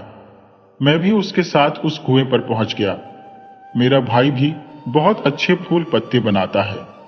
कुएं पर पहुंचकर वह तो अपने काम में लग गया और मैंने कुएं की दीवार पर राजकुमारी की तस्वीर बना दी। मेरे मंझले भाई ने देखते ही देखते उसमें रंग भर दी और यह वही तस्वीर थी जो आपको मुझ तक खींच कर ले आई है। सुलोचना चुपचाप उसकी कही हुई बातें सुन रहा था और फिर कहने लगा, सचमुच मैं आपसे मिलकर बहुत ही खुश हुआ हूं। अब मैं चलता हूं। राजकुमार बेसब्र से मेरा इंतजार कर रहा होगा। जाते जाते सुलोचन ने पूछा, आपने उस राज्य का क्या नाम बताया था? जी, तुलसी नगर। मुझे जो कुछ भी मालूम था मैंने आपको बता दिया। आप तुलसी नगर जाइए, शायद आपका काम बन जाए। सुलोचना वहां से चला गया। चलते चलते वह तुलसी नगर जा पहुंचा, जहां नगर के बीचों बीच एक नदी बहती थी और उस नदी के किनारे राजा का महल था। वहां पहुंचते ही सुलोचन को पता चला कि वहां के राजा के नियम और कानून बहुत ही सख्त हैं। कोई भी आदमी महल के आसपास नहीं घूम सकता। कोई भी महल की खिड़की की तरफ नजर नहीं उठा सकता, क्योंकि वहां पर राजकुमारी बैठती थी। जो कोई राजकुमारी की खिड़की की तरफ देखता उसकी आंखें निकलवा दी जाती और अगर कोई इशारा करता तो उसके हाथ कटवा दिए जाते। यह सारी बातें मालूम करने के बाद सुलोचन ने अपना भेष बदल लिया। वह एक लड़की का रूप धारण कर लेता है। उसने बाजार से बहुत ही सुंदर सुंदर चूड़ियां खरीदी और महल के पास से गुजरने लगा। थोड़ी थोड़ी देर में वह बहुत ही बारीक आवाज में पुकारता, शाही चूड़ियां ले लो, निराली चूड़ियां ले लो। चूड़ी वाली की आवाज सुनकर कई औरतों ने उसे बुला लिया, लेकिन उसने इन चूड़ियों की कीमत इतनी अधिक बताई कि सभी औरतों को कहना पड़ा, सचमुच यह चूड़ियां तो कोई राजकुमारी ही पहन सकती है। 2 दिन तक सुलोचना वहीं पर घूमता रहा और फिर एक दिन राजकुमारी ने महल की खिड़की से झांक कर देखा तो सड़क पर एक सुंदर सी चूड़ी बेचने वाली नजर आई। राजकुमारी ने फौरन एक दासी को भेजकर चूड़ी वाली को अपने पास बुलाया और चूड़ियां खरीदना चाहा। दासी चूड़ी वाली को लेकर राजकुमारी के पास आ गई। सुलोचना राजकुमारी को तरह तरह की चूड़ियां पहनाने लगा और साथ ही साथ वह ऐसी मजेदार बातें भी करता कि राजकुमारी का उदास मन खिल उठा। वह कहने लगी, अरे चूड़ी वाली, तुम रोज ही इधर आया करो। चाहे हम चूड़ियां खरीदें या ना खरीदें, तुम 2 घड़ी के लिए हमसे रोज मिलकर जाया करो। तुम्हारी मजेदार बातें हमें बहुत ही पसंद आई हैं। सुलोचन कहने लगा, अगर आपकी यही इच्छा है तो मैं यहां पर जरूर आया करूंगी। उस दिन के बाद से सुलोचन प्रतिदिन राजकुमारी के पास आने लगा। एक दिन जब सुलोचना राजकुमारी से मिलकर जल्दी ही अपने घर वापस लौटने लगा तो राजकुमारी बोली, क्योरी, आज क्या बात है? तुम जल्दी ही वापस क्यों जा रही हो? राजकुमारी जी, मेरा पति बीमार है और आज मैं उससे जल्दी लौटने का वादा करके आई हूं। ईश्वर करे कि वह अच्छा हो जाए तो मैं दिन भर यहीं पर रहा करूंगी। दूसरे दिन सुलोचना रोता पीटता हुआ राजकुमारी के पास आया। राजकुमारी समझ गई कि इसका पति मर गया है। राजकुमारी ने दिलासा देते हुए कहा, तुम फिक्र मत करो, आज से तुम मेरे पास ही रहोगी। वैसे भी मैं सोच ही रही थी कि किसी तरह से तुम्हें अपने पास ही रख लो। सुलोचन, जो कि एक लड़की के वेश में था, वह राजकुमारी से कहने लगा, मैं इस शहर में अकेली हूं। राजकुमारी जी, आपके सिवा मेरा कोई नहीं है। राजकुमारी ने सुलोचन को गले से लगाया और कहने लगी, तुम्हारा इस दुनिया में कोई नहीं है, तो आज से मुझे ही अपना समझो। आज से तुम मेरी नौकरानी नहीं बल्कि मेरी खास सहेली हो। सचमुच राजकुमारी ने जो कहा वह करके भी दिखाया। वह हमेशा सुलोचन को अपने साथ ही रखती, खिलाती पिलाती और घंटों दोनों बाग बगीचे और नदी में सैर करते रहते। एक दिन की बात है, बातों ही बातों में सुलोचन ने राजकुमारी से पूछा, राजकुमारी, आपको याद है जब मैं पहली बार यहां पर आई थी तो आपने मुझसे कहा था कि आप बहुत दिनों के बाद मुस्कुराई हैं और आज भी मैं देख रही हूं कि आप कुछ चिंता में हैं। राजकुमारी ने कहा, सखी, मैं तुम्हें क्या बताऊं?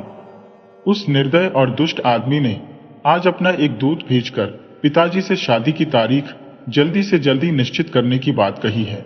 वह दुष्ट आदमी यहां से 200 कोस दूर एक राज्य का राजा है। वह उम्र में मुझसे कहीं ज्यादा बड़ा और बूढ़ा है। उसकी सेना बहुत ही शक्तिशाली है। पिताजी को डर है कि अगर उन्होंने शादी से मना कर दिया तो वह दुष्ट राजा हमारे राज्य पर चढ़ाई कर देगा।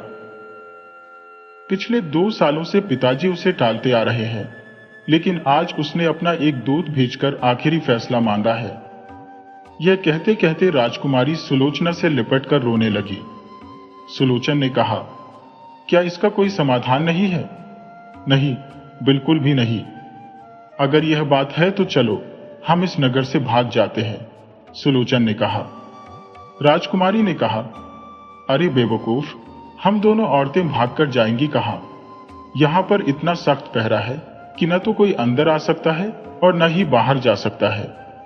अगर हम यहां से निकलने में कामयाब हो भी गई तो हम दोनों अकेली औरतें कहां पर जाएंगी? सुलोचन ने कहा, अगर आप मुझ पर विश्वास करें तो मैं आपको एक ऐसे देश में ले चलूंगी जहां पर सब शांति प्रिय लोग रहते हैं और वहां का राजकुमार भी बहुत ही सुंदर है। उसी वक्त कमरे में एक नौकरानी दाखिल हुई और कहने लगी, राजकुमारी जी, महाराज पूछ रहे हैं कि आज चांदनी की रात है, क्या नाव का इंतजाम किया जाए, नदी से पहरे हटा दिए जाए? यह सुनकर राजकुमारी चुप ही रह गई। लेकिन तभी सुलोचना ने कहा, चमेली, नाव का इंतजाम तो जरूर होना चाहिए। आज तो राजकुमारी बहुत ही उदास है। चांदनी रात और उसमें नाव की सैर तो उनके दिल को बहला देगी। नौकरानी चली गई तो राजकुमारी ने कहा, सखी, तुमने बिना वजह ही नाव की सैर का इंतजाम क्यों करवा दिया? मेरा मन आज किसी भी काम में नहीं लगेगा। लेकिन सुलोचना किसी तरह से राजकुमारी को मनाकर नदी के पास ले आया। वहां पर एक छोटी सी नाव हिचकोले खा रही थी। दूर दूर तक चांदनी फैली हुई थी और नदी का चमकता हुआ पानी साफ साफ दिखाई दे रहा था। पहरेदार को वहां से हटा दिया गया था। सुलोचना राजकुमारी को लेकर नाव में बैठ गया और बाकी नौकरानियों को यह कहकर वापस भेज दिया कि राजकुमारी आज अकेली ही सैर के लिए जाएंगी। सुलोचन नाव को अकेले ही धीरे धीरे धकेलने लगा। वे दोनों धीरे धीरे नाव में आगे बढ़ने लगे। तभी राजकुमारी ने कहा, अरे सखी, तुम किस तरफ जा रही हो? हमारे राज्य की सीमा तो यहां पर खत्म होने वाली है। सुलोचन ने एक बार राजकुमारी को मुस्कुराकर देखा और फिर नाव को आगे ही आगे बढ़ाता गया। कुछ ही देर बाद नाव दूसरे किनारे पर लग गई। सुलोचन कहने लगा, आइए राजकुमारी जी, इस जंगल की सैर करते हैं। राजकुमारी बोली, ऐसा लगता है कि मेरे साथ साथ आज तुम्हारा भी दिमाग काम नहीं कर रहा।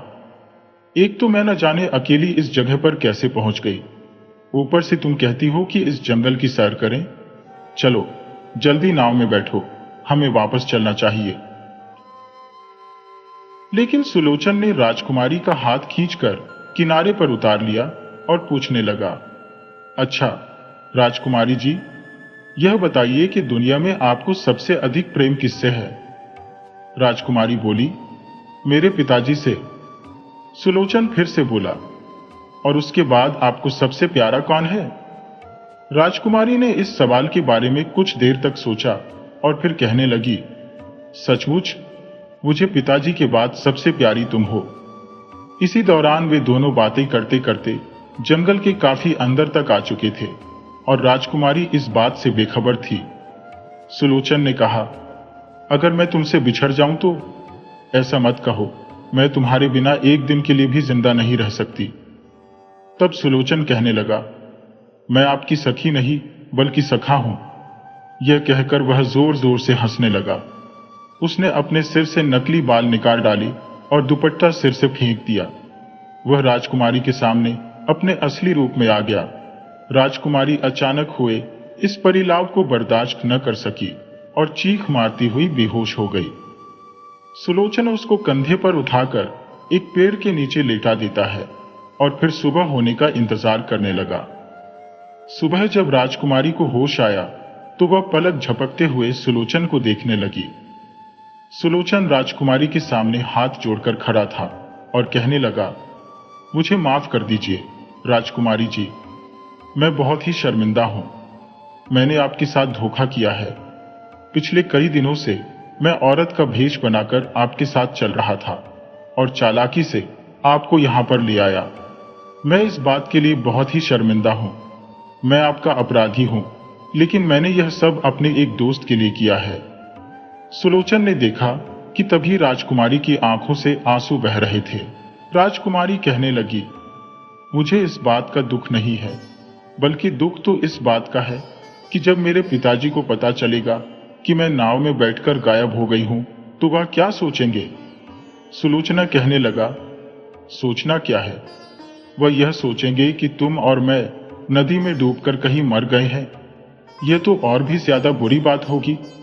वह मेरे दुख में रोते रोते अपने प्राण त्याग देंगे और वो दुष्ट राजा, उसे कहां विश्वास होगा कि मैं मर गई हूं। वो तो उसी वक्त पिताजी के राज्य पर चढ़ाई कर देगा, उन्हें तबाह कर देगा। तुमने जो भी किया बहुत ही बुरा काम किया। सुलोचना कहने लगा, मैं रूपनगर के मंत्री का बेटा हूं। वहां का राजकुमार मेरा बहुत ही अच्छा मित्र है। हम दोनों एक बार रूपनगर पहुंच जाए तो उस दुष्ट राजा का भी इंतजाम कर देंगे। आओ तुम कुछ खा लो, फिर हम रूपनगर की तरफ चलेंगे। सुलोचना और राजकुमारी ने जंगल से कुछ कच्चे पक्के फल तोड़े और उनको खाकर अपनी भूख मिटाई। फिर आगे चलने को तैयार हो गए। सुलोचन ने कहा, मैं आपको उठा लेता हूं। नहीं, अब मैं होश में हूं और तुम जहां तक चलोगे मैं भी साथ चलूंगी। इसके बाद दोनों अपने सफर पर चल पड़े। चलते चलते आखिर वह उसी बगीचे में जा पहुंचे जहां पर राजकुमार कुएं के पास बैठा हुआ था। राजकुमार ने जब राजकुमारी को सामने से आते देखा तो वह हैरान रह गया कि तस्वीर में दिखने वाली लड़की उसके सामने खड़ी थी। राजकुमारी एक अजनबी को अपने सामने देखकर घबरा सी गई। तभी सुलोचना वहां पर आया और राजकुमारी से कहने लगा, राजकुमारी जी, यह मेरा सबसे गहरा मित्र और रूपनगर का राजकुमार है। यह कहकर वह पैरों के पीछे कहीं गायब हो गया। राजकुमार राजकुमारी के पास आया। इससे पहले कि राजकुमार कुछ बोल पाता, राजकुमारी कहने लगी, मैं अभी बहुत ही थकी हुई हूं। राजकुमार ने राजकुमारी को एक जगह पर बिठा दिया। इतने में सुलोचन बगीचे से कुछ फल तोड़कर ले आया, साथ ही एक पात्र में पानी भी ले आया। यह सब उसने राजकुमार और राजकुमारी के आगे रख दिया। वह राजकुमार से कहने लगा, अब मेरा काम खत्म हो चुका है, परंतु आपका कर्तव्य अभी बाकी है। तुलसी नगर पर पड़ोसी दुष्ट राजा ने चढ़ाई कर दी होगी और हमें तुरंत राजकुमारी जी के पिताजी की सहायता के लिए पहुंचना चाहिए। इसके बाद सुलोचन ने सारी बात राजकुमार को विस्तार से बता दी। राजकुमार तुरंत गरजता हुआ खड़ा हुआ और अपनी तलवार निकालकर कहने लगा, हम उस दुष्ट राजा की ईंट से ईंट बजा देंगे। वे तीनों रूपनगर की तरफ चल पड़े। रूपनगर के राजा अपने बेटे के दुख में दुखी हो रहे थे। जब उन्होंने उसे जीवित देखा तो बहुत ही खुश हुए। सारी बात जानकर राजा ने अपनी विशाल सेना राजकुमार के हवाले कर दी। राजकुमार अपनी विशाल और बहादुर सेना के साथ तुलसी नगर की तरफ चल दिया। उसका अंदेशा बिल्कुल सही निकला। दुष्ट पड़ोसी राजा ने तुलसी नगर पर आक्रमण कर दिया था, लेकिन बहादुर राजकुमार ने अपनी विशाल सेना की सहायता से दुष्ट पड़ोसी राजा को युद्ध के मैदान में मौत के घाट उतार दिया। तुलसी नगर के राजा को जब अपनी जीत की खबर मिली तो वह बहुत ही खुश हुए। अपनी बेटी को जिंदा देखकर उन्होंने उसे गले से लगाया और फिर राजकुमारी ने अपने पिता को सारी बात बताई। कुछ दिनों तक तुलसी नगर का शाही मेहमान रहने के बाद राजकुमार का विवाह एक शुभ मुहूर्त पर राजकुमारी के साथ कर दिया गया। तो दोस्तों, इसी तरह की मजेदार कहानियां देखने के लिए आप चैनल को सब्सक्राइब कर लीजिए। कहानी आपको कैसी लगी कमेंट बॉक्स में जरूर बताइएगा।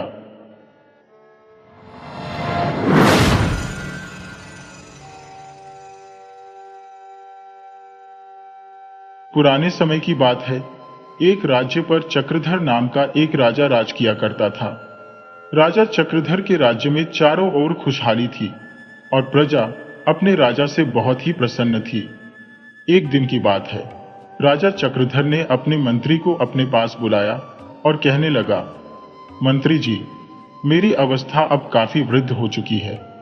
मैं इस राजकाज के कार्य से छुटकारा पाकर अपना बाकी जीवन ईश्वर की भक्ति में गुजारना चाहता हूं। मंत्री कहने लगा, महाराज, यदि आप जैसा एक कुशल और दयालु राजा प्रजा को छोड़ देगा तो फिर राज्य का कामकाज कैसे चलेगा?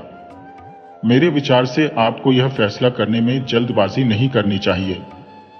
मंत्री जी, आप इस बात की बिल्कुल भी चिंता मत कीजिए, क्योंकि बहुत ही जल्द मेरा बेटा शशिधर गुरुकुल से शिक्षा प्राप्त करके वापस राजमहल में आने वाला है। वही इस देश का अगला राजा बनेगा। उसको अपने राज्य का पूरा भार सौंपने के बाद ही मैं ईश्वर की भक्ति करने के लिए वन में चला जाऊंगा। यह विचार भी अच्छा है महाराज, लेकिन क्या इस समय युवराज को राज्य का कार्यभार सौंपना उचित होगा? इस बारे में आप अवश्य ही सोच लें। मेरा तो सुझाव यह है कि आप कुछ समय के लिए युवराज को राजपाट का कार्य समझाइए। उसके बाद ही आप राज सिंहासन का त्याग करिएगा। आपका विचार भी बिल्कुल सही है मंत्री जी। युवराज के आते ही उसे राज का भार सौंपना उचित नहीं होगा। आप ही बताइए मंत्री जी, ऐसे समय में हमें क्या करना चाहिए? मेरा विचार यह है महाराज कि आप युवराज के साथ 1 वर्ष तक राजपाट संभालें। उसे बताएं कि राजपाट किस तरह से चलाया जाता है। राज सिंहासन संभालने के सारे तरीके उन्हें सिखाएं। जब युवराज उन सभी कामों को करने में बिल्कुल निपुण हो जाए, तभी आप अपना निर्णय ले सकते हैं। ठीक है मंत्री जी, हम ऐसा ही करेंगे। हम अपने बेटे के आने की प्रतीक्षा करेंगे और उसके बाद ही कोई निर्णय लेंगे। ऐसे समय में उस राज्य में एक गहनों के व्यापारी के यहाँ पर चोरी हो जाती है। इसी तरह से 1 माह के अंदर अंदर 3-4 जगह पर चोरी की घटनाएं होती है। राज्य की जनता चोरी की इन घटनाओं से परेशान होती है और फिर एक दिन प्रजा के कुछ लोग महाराज से मिलने के लिए आते हैं और राज्य में हो रही चोरी की घटनाओं के बारे में उन्हें बताते हैं। महाराज चक्रधर ने उन्हें आश्वासन दिया कि राज्य में पहरेदार की संख्या बढ़ा दी जाएगी, परंतु इसके बावजूद भी चोरी की घटनाओं में कोई कमी नहीं होती। नगर के लोग अभी भी इस बात से बहुत ही चिंतित थे। चारों तरफ इसी बात की चर्चा हो रही थी। इसी दौरान यह बात भी फैली कि नगर में एक साधु महाराज आकर कह रहे हैं। लोग उन साधु महाराज के दर्शन के लिए आने लगे। साधु महाराज के पास लोग अपनी समस्याएं लेकर आते थे। गांव की ही एक व्यक्ति जिसका नाम मंगरू था, वह साधु महाराज से अपनी निर्धनता को दूर करने का उपाय पूछने लगा, तो साधु महाराज ने बताया, मंगरू, तुम्हारे घर के बाहर आंगन में तुम्हारे ही पूर्वजों के द्वारा बहुत सा धन जमीन में गाड़ कर रखा हुआ है। कल पूर्णमासी की रात है और कल रात तुम अपने आंगन में से वह धन निकाल लेना। इतना कहकर साधु महाराज चुप हो गए, मगर मंगरू की खुशी का ठिकाना नहीं था और फिर ऐसा ही हुआ। अगली रात को जब मंगरू ने अपने घर के आंगन में कुदाल से खोदा तो उसे अशर्फियों से भरी हुई एक थैली मिली। अब तो पूरे गांव में यह बात फैल चुकी थी कि साधु महाराज के बताने पर मंगरू को अपने पूर्वजों का खजाना मिला है। अब तो पूरे राज्य में बस इसी बात की चर्चा होने लगी कि साधु महाराज भविष्य बताने के साथ साथ लोगों के पूर्वजों के द्वारा छिपाए हुए खजाने के बारे में भी बताते हैं। दूसरी तरफ युवराज शशिधर गुरुकुल से अपनी शिक्षा पूर्ण करके राजमहल में वापस लौट आया। राजमहल में पहुंचते ही वह सीधा अपने पिता के पास जाता है। महाराज ने उससे कहा, आओ पुत्र, मैं तुम्हारी ही प्रतीक्षा कर रहा था। अब मैं बूढ़ा हो चुका हूं। अब मुझे इस राज्य की जिम्मेवारी से तुम मुक्त करो। युवराज कहने लगा, महाराज, अभी इस बात की चिंता आप मत कीजिए। सही समय आने पर मैं राज सिंहासन की जिम्मेवारी स्वयं ही संभाल लूंगा। उसी समय कमरे में एक सैनिक का प्रवेश हुआ और वह कहने लगा, महाराज, हमारे गुप्तचरों से हमें यह समाचार मिला है कि पड़ोसी देश का राजा दुर्जन सेन हमारे राज्य पर आक्रमण करना चाहता है। वह किसी सही मौके की तलाश कर रहा है। ओह, यह तो बहुत ही चिंता का विषय है। सैनिक, तुम जाओ और जाकर मंत्री जी को हमारे पास भेजो।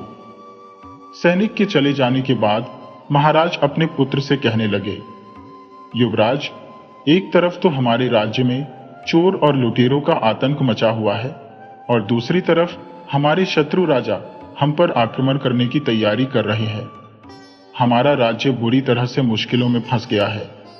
ऐसी स्थिति में अब क्या करना चाहिए, मेरी समझ में तो कुछ भी नहीं आ रहा युवराज।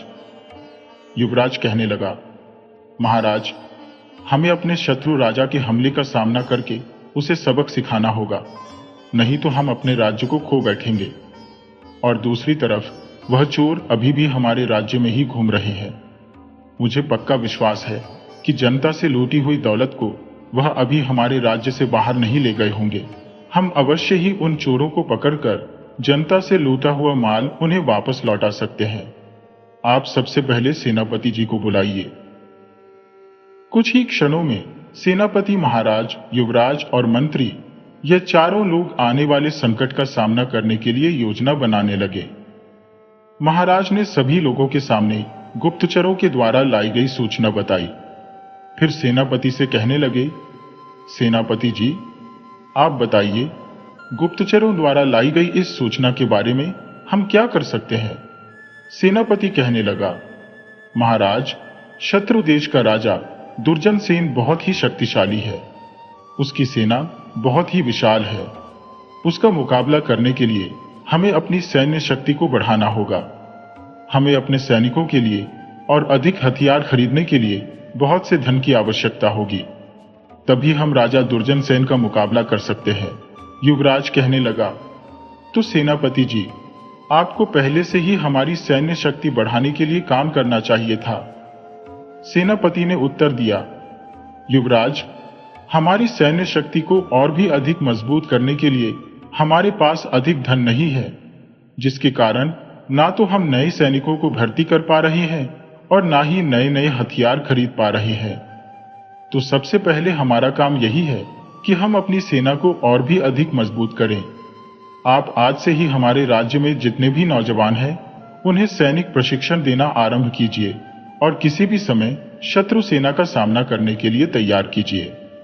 युवराज, मैं तुरंत ही इस काम में लग जाऊंगा। इसके बाद महाराज ने अपने मंत्री से कहा, मंत्री जी, आप कल ही राज दरबार का आयोजन कीजिए। उसमें बाकी सभी मंत्रियों को भी शामिल होने के लिए कह दीजिए। अगले दिन राज दरबार लगाया गया, जिसमें युवराज और सभी राज दरबारी इस बात पर चर्चा करने के लिए आए कि इन समस्याओं का सामना कैसे किया जाए। अभी राज दरबार की कार्यवाही चल ही रही थी कि तभी वहां पर एक साधु आ पहुंचता है। उसे देखकर महाराज कहने लगे, आप कौन है साधु महाराज, और यहाँ किस लिए आए हैं। तब सेनापति ने आगे बढ़कर कहा, महाराज, यह साधु बहुत ही पहुंचे हुए हैं और भविष्य बताने वाले हैं। मैंने अपने राज्य के लोगों से इनके बारे में बहुत सुना है। ये साधु महाराज खुद चलकर हमारे दरबार में आए हैं। ये तो हमारे लिए सौभाग्य की बात है। साधु कहने लगा, महाराज, मुझे इस बात का ज्ञान है कि आप शत्रु देश के द्वारा किए जाने वाले आक्रमण के बारे में चिंतित हैं, लेकिन आप इस बारे में बिल्कुल भी चिंता मत कीजिए। आपके राज्य के आसपास भी कोई शत्रु आक्रमण नहीं कर पाएगा। महाराज साधु की यह बात सुनकर आश्चर्यचकित रह गए और कहने लगे, साधु देवता, आप यह बात कैसे जानते हैं? क्योंकि यह बात तो हमने सिर्फ अपने दरबार के कुछ ही खास लोगों को बताई थी। महाराज, मुझे सब कुछ मालूम है। योग विद्या के बल पर मैं सब कुछ जान सकता हूं। मैं यह भी जानता हूं कि आपको अपनी सेना को मजबूत करने के लिए और अधिक धन की आवश्यकता है, जबकि आपके खजाने में उतना धन मौजूद नहीं है।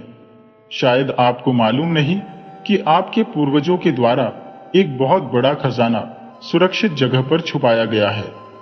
अगर वह खजाना आपको मिल जाए तो आपकी सारी समस्याएं हल हो जाएंगी। क्या कहा?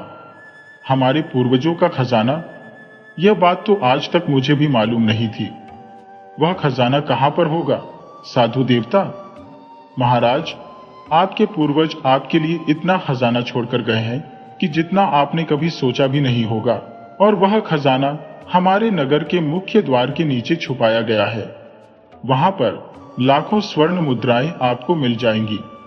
अगर आपकी बात सच निकली तो सचमुच हमारा कल्याण हो जाएगा। महाराज, मेरी बात मानकर आप नगर के मुख्य द्वार के नीचे खोद कर देखिए तो आपको अपार धन मिल जाएगा। महाराज से इस खजाने के बारे में बोलने के बाद साधु राज दरबार से चला गया। महाराज कहने लगे, इस साधु की बातें सुनकर तो मुझे बड़ा ही अच्छा लगा है, लेकिन हम लोग इसकी बात पर विश्वास कैसे कर सकते हैं?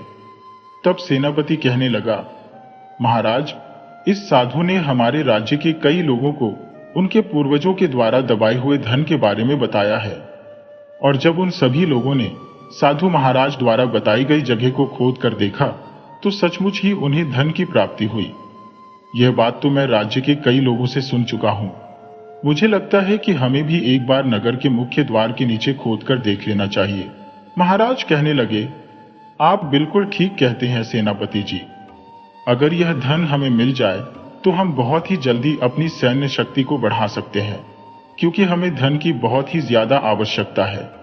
वरना हमें धन के लिए अपने राज्य की जनता पर अधिक लगान लगाना होगा, और वह हम बिल्कुल भी नहीं चाहते। सेनापति ने कहा, तो महाराज, मैं नगर के मुख्य द्वार की खुदाई का काम शुरू करवा दूं? तभी युवराज, जो यह सब कुछ चुपचाप देख रहा था, वह कहने लगा, अभी कुछ समय के लिए रुकिए सेनापति जी। आपकी बात तो बिल्कुल ठीक है, लेकिन हम कुछ दिनों के बाद वहां पर खोद कर देखेंगे। जो आज्ञा युवराज, जैसा आप ठीक समझे। जब आप कहेंगे तभी हम अपना काम शुरू करेंगे। तो ठीक है, आज राज दरबार की कार्यवाही यहीं पर समाप्त की जाती है। जब राज दरबार खत्म हो गया तो युवराज अपने पिता के कमरे में जाता है। महाराज कहने लगे, युवराज, हमें उस खजाने को बाहर निकालना चाहिए, क्योंकि यह हमारे राज्य के लिए बहुत ही अच्छा होगा। पिताजी, आप एक बात भूल रहे हैं। उस साधु ने तो नगर के मुख्य द्वार के नीचे दबे हुए खजाने के बारे में कहा है, लेकिन इस समय हम अपने नगर के मुख्य द्वार को गिरा देंगे तो शत्रु राजा बहुत ही आसानी से हमारे नगर पर हमला कर देगा। और तो और, हमारे राज्य का सबसे मजबूत मुख्य द्वार ही है। उसको पार करके राजमहल में प्रवेश करने के लिए शत्रु को बहुत ही आसानी होगी। तो क्या युवराज, हम उस खजाने को ऐसे ही छोड़ दें? पिताजी, पहले हमें यह मालूम करना चाहिए कि साधु ने जो कुछ कहा है वह सच है। आप मुझे 1 सप्ताह का समय दीजिए, मैं इस बात की पूरी छानबीन करके फिर आपको बताऊंगा। तब तक आप इस विषय में कोई भी फैसला मत कीजिएगा। उसके बाद महाराज चक्रधर ने उस खजाने को ढूंढने के लिए 1 सप्ताह तक रोक लगा दी। इसके बाद युवराज ने अपने एक बचपन के दोस्त को बुलाया, जो पिछले कई वर्षों से महाराज के अंगरक्षक के रूप में काम कर रहा था। उसका नाम विजय था। जब युवराज अपने दोस्त विजय से मिला तो विजय ने कहा, युवराज, आपने मुझे किस काम के लिए याद किया है? अरे मित्र, तुम मुझे युवराज नहीं बल्कि शशि कहकर पुकारो। हम दोनों तो बचपन के मित्र हैं। नहीं मित्र, आप तो राजा के बेटे हैं और हमारे होने वाले महाराज भी आप ही हैं। अरे फिर वही बात। चलो ठीक है, मैंने तुम्हें इसलिए बुलाया है क्योंकि इस राज्य में सबसे वफादार और भरोसेमंद तुम ही हो। हम दोनों को मिलकर एक काम करना है। बताइए युवराज, हमें क्या काम करना है? मैं पूरी तरह से तैयार हूं। विजय, हमारे राज्य में एक नए साधु महाराज आए हैं। उनके बारे में तुम्हारा क्या विचार है? हाँ युवराज, मैंने भी उनके बारे में सुना है। हमारे राज्य के कई लोगों का कहना है कि उन साधु द्वारा बताए जाने पर उन लोगों को अपने पूर्वजों का छुपा हुआ खजाना मिला है और वह जिसे भी पूर्वजों के खजाने के बारे में बताते हैं वह खजाना वहीं पर मिलता है। मैंने भी यही सुना था। चलो, हम दोनों को मिलकर एक छोटा सा काम करना है। उसके बाद युवराज और विजय अपना भेष बदल लेते हैं। उन्होंने साधारण गांव वालों का रूप बनाया और उसी दिन विजय के घर गए। युवराज ने विजय को एक पोटली दिखाते हुए कहा, देखो विजय, इस पोटली में 1000 स्वर्ण मुद्राएं हैं। हम यह स्वर्ण मुद्राएं इसी कमरे में खोदकर यहां पर छुपा देते हैं। विजय ने कहा, लेकिन युवराज, हमारे ही घर में हमें धन क्यों छुपाना है? मुझे कुछ समझ में नहीं आया। युवराज ने उत्तर दिया, देखो विजय, हम यह धन यहां पर छुपाएंगे और फिर साधु महाराज से इस धन के बारे में पूछेंगे। हमें यह पता लगाना है कि वह साधु महाराज इस धन के बारे में बता पाएंगे या नहीं। विजय ने समझते हुए कहा, हां, अब मैं आपकी बात समझ गया युवराज। अब मुझे उस साधु महाराज के पास जाकर इस छुपे हुए धन के बारे में पूछना है। मैंने ठीक कहा ना? युवराज, तुम बिल्कुल ठीक समझे विजय, लेकिन हमारे पास कल तक का समय नहीं है। तुम्हें आज ही उनके पास जाकर छुपे हुए धन के बारे में पता करना होगा। युवराज के जाने के बाद विजय एक ग्रामीण के वेश में उस साधु महाराज के पास जाता है। साधु महाराज को प्रणाम करने के बाद विजय कहने लगा, साधु महाराज, मैं आपके पास एक बहुत ही जरूरी काम से आया हूं। साधु ने कहा, पुत्र, मुझे लगता है कि जरूर तुम्हारी कोई इच्छा है। साधु महाराज, मेरी दादी मुझे हमेशा कहा करती थी कि हमारे दादा और परदादा बहुत ही अमीर लोग थे, मगर मैंने तो अपने घर में कभी एक छोटी कौड़ी तक नहीं देखी। मुझे शक है कि मेरे पूर्वज सारी संपत्ति को कहीं ना कहीं तो छुपा कर गए हैं। अगर आप कृपा कर करके मुझे बता देंगे कि वह सारी धन संपत्ति कहां पर रखी है, जरूर बता सकता हूं, लेकिन इस वक्त नहीं, क्योंकि अब शाम ढल चुकी है और शाम से लेकर कल सुबह तक मैं कोई बातचीत नहीं करता। इसीलिए तुम अभी अपने घर चले जाओ और कल सुबह मुझे आकर मिलना। ठीक है साधु महाराज। इसके बाद विजय सीधा युवराज के पास चला जाता है और उन्हें सारी बातें बता देता है। तब युवराज ने कहा, अच्छा यह बात है, तो फिर आज रात को हमें तुम्हारे घर का पहरा देना होगा, पूरी रात जागना होगा। लेकिन युवराज, मेरे घर के पास पहरा देने से क्या होगा? हमें तो साधु महाराज पर नजर रखनी है ना। विजय, तुम बिल्कुल वैसा ही करो जैसा मैं कहता हूं। मुझ पर विश्वास रखो और रात के समय तुम मेरे साथ ही रहना। हमें तुम्हारे घर के बाहर पहरा देना है।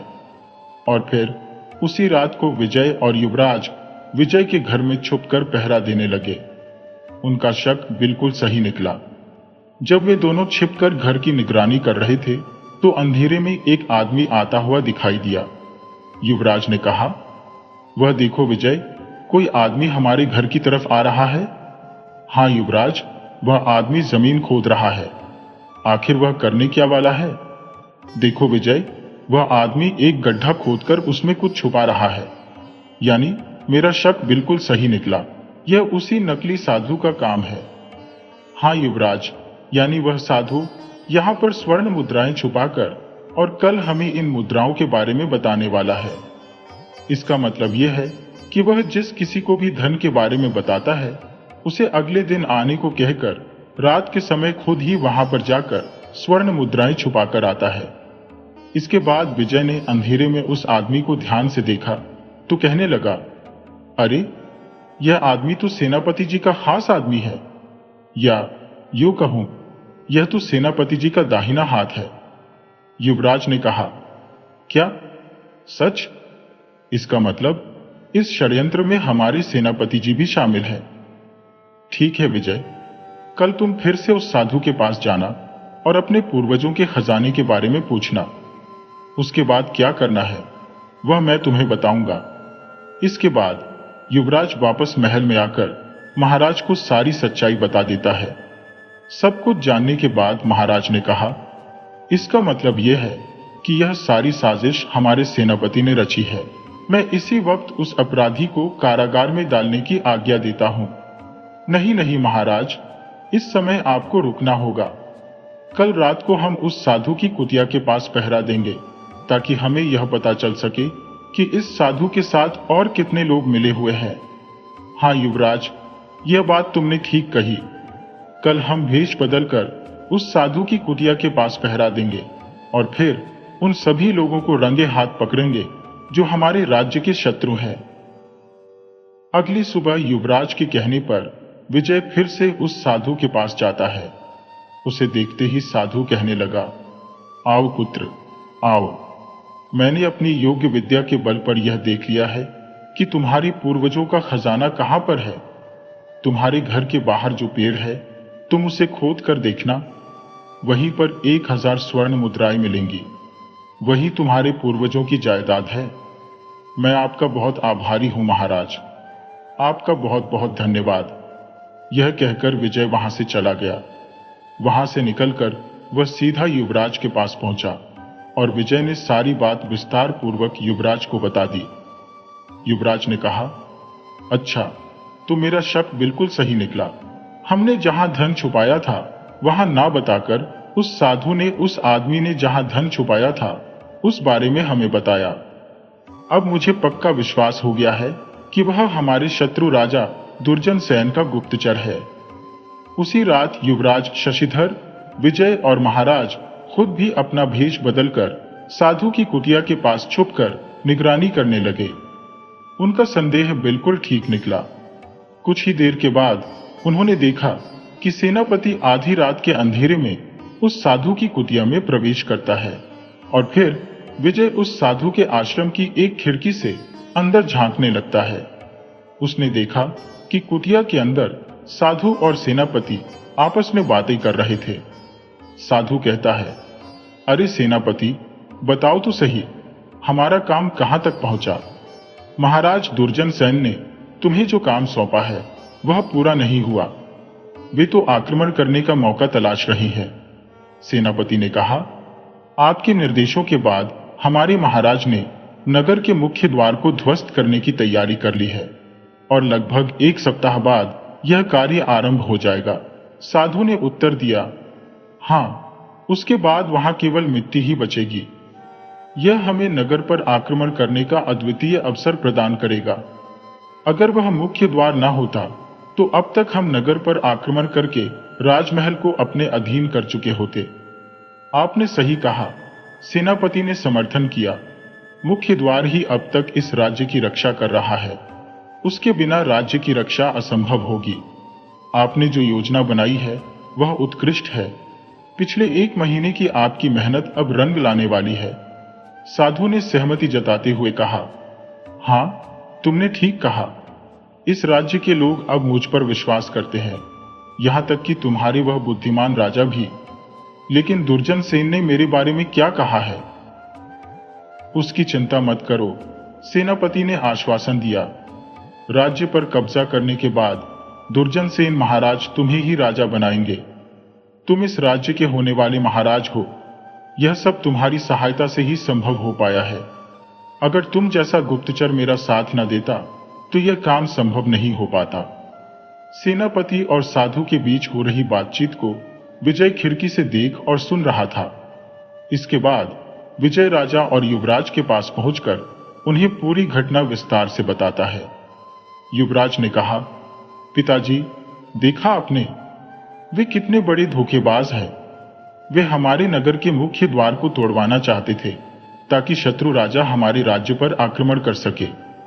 राजा ने कहा, तुमने सही कहा युवराज, अब और विलंब करना व्यर्थ है, उन्हें तुरंत बंदी बनाओ। विजय, तुम तुरंत अपने सैनिकों के साथ जाकर उन्हें बंदी बनाकर यहां लाओ। विजय ने ऐसा ही किया, अपने सैनिकों के साथ उन्हें बंदी बनाया और राजा के समक्ष प्रस्तुत किया। महाराज ने सेनापति से कहा, सेनापति, मैं तुम पर पूरा विश्वास करता था, लेकिन तुमने मेरे साथ विश्वासघात किया है। इन्हें तुरंत कारागार में डाल दो और अब यह अपना सारा जीवन काल कोठरी में बिताएंगे।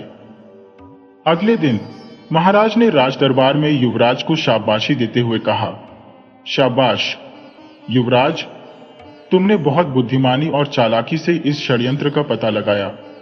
मुझे विश्वास है कि अब तुम्हें इस राज्य का भार सौंपने का समय आ गया है। युवराज ने उत्तर दिया, पिताजी, मुझे अभी और समय चाहिए।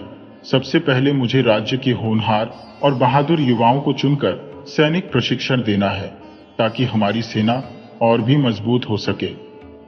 महाराज ने सहमति में सिर हिलाया।